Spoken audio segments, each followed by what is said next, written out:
नमस्कार, रुपाली कांबडी डेली रेसिपीमध्ये स्वागत आहे। आज आपण जाड पोहापासून चिवडा बनवत आहे।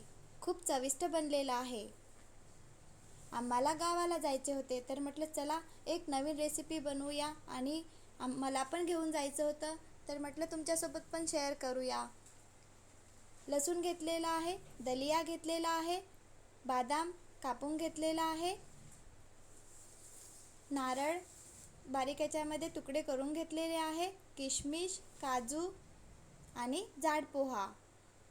खूप सोपी आहे जाड पोहापासून चिवडा बनवण्याकरिता। शेंगदाणे घेतलेले आहे, कढई ठेवलेली आणि तेल गरम होण्याकरिता ठेवलेलं।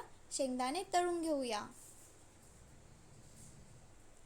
प्रवासामध्ये घेऊन जाण्याकरिता हा चिवडा आपण बनवू शकतो।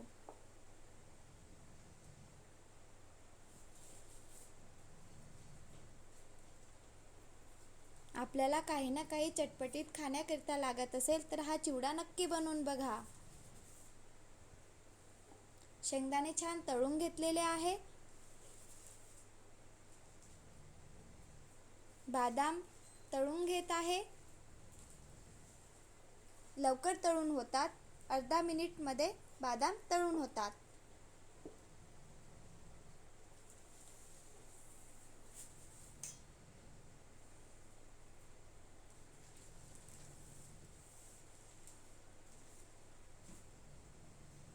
आपण बाहेरून विकत आणत असतो लक्ष्मीनारायण चिवडा, त्याप्रमाणेच हा चिवडा बनलेला आहे।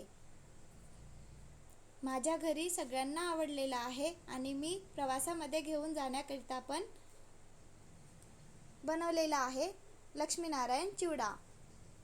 काजू या प्रकारे कापून घेऊया आणि तळून घेऊया।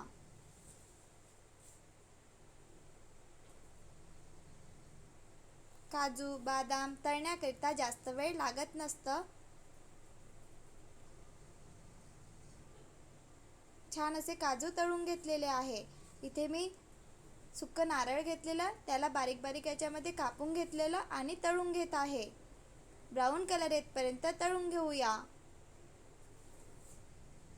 छान असा ब्राऊन कलर आलेला आहे। आता आपण काढून घेऊया। खूप जास्त तळायचं नाही, खूप जास्त तळलं तर कडवटपणा येतं। लसूण घेतलेला आहे, लसूणला बारीक याच्यामध्ये तुकडे करून घेऊया आणि तळून घेऊया।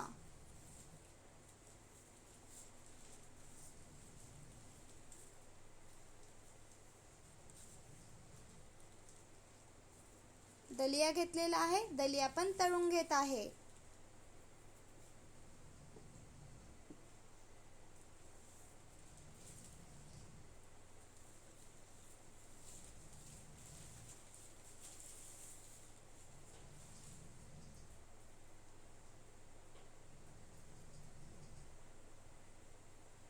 छान असा दलिया पण तळून घेत आहे।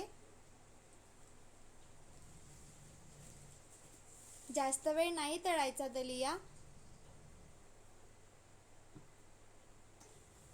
दलिया तळून घेतलेला आहे।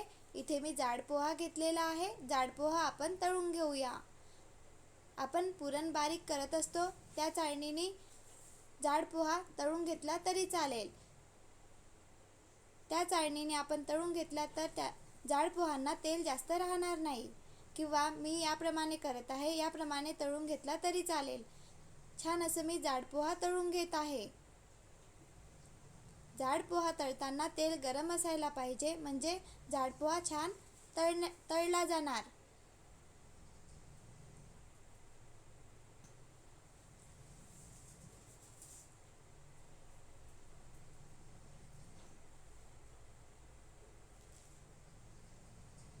छान असा मी जाड पोहा तळून घेतलेला आहे।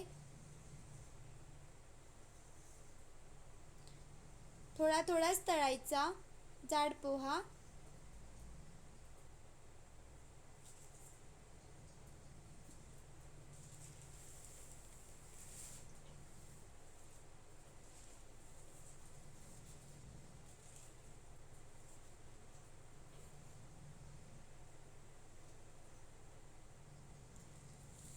ही रेसिपी बनवण्याकरिता सोपी आहे, पण खाण्याकरिता छान अशी चटपटीत रेसिपी आहे।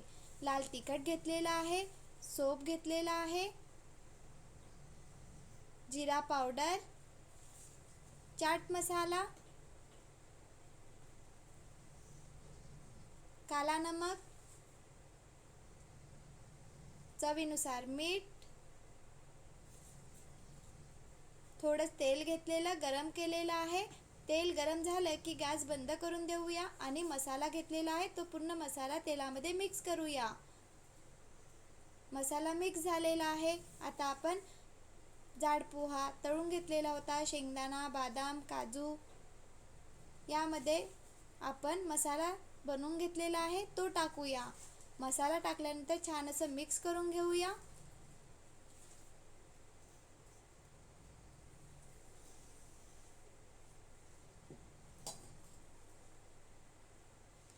किशमिश टाकत आहे।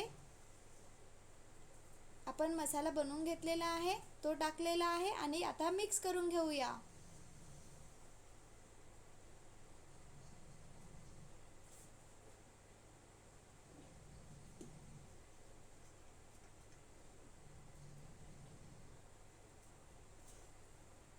मी हा चिवडा प्रवासामध्ये घेऊन जाण्याकरिता बनवलेला आहे। आपण घरी पण खाण्याकरिता हा चिवडा बनवू शकतो। खूप चविष्ट बनलेला आहे। माझ्या घरी तर सगळ्यांना आवडलेला। बनवून बघा आणि कमेंट करून सांगा। छान असा मसाला पूर्ण जाड पोहांना मसाला लागलेला आहे।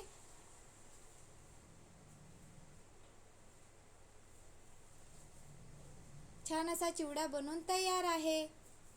वरून आपण साखर पिठी बनवलेली आहे ते टाकूया। साखर घेतलेली मिक्सरमध्ये बारीक करून घेतलेली आहे, वरून टाकून घेऊया आणि मिक्स करून घेऊया।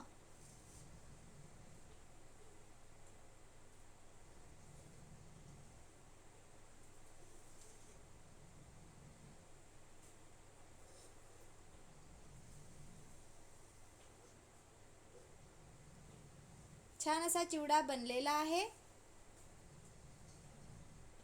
बघूनच वाटत आहे ना की आत्ताच बनवायला पाहिजे आणि खायला पाहिजे। व्हिडिओ आवडला असेल तर please like, share and subscribe.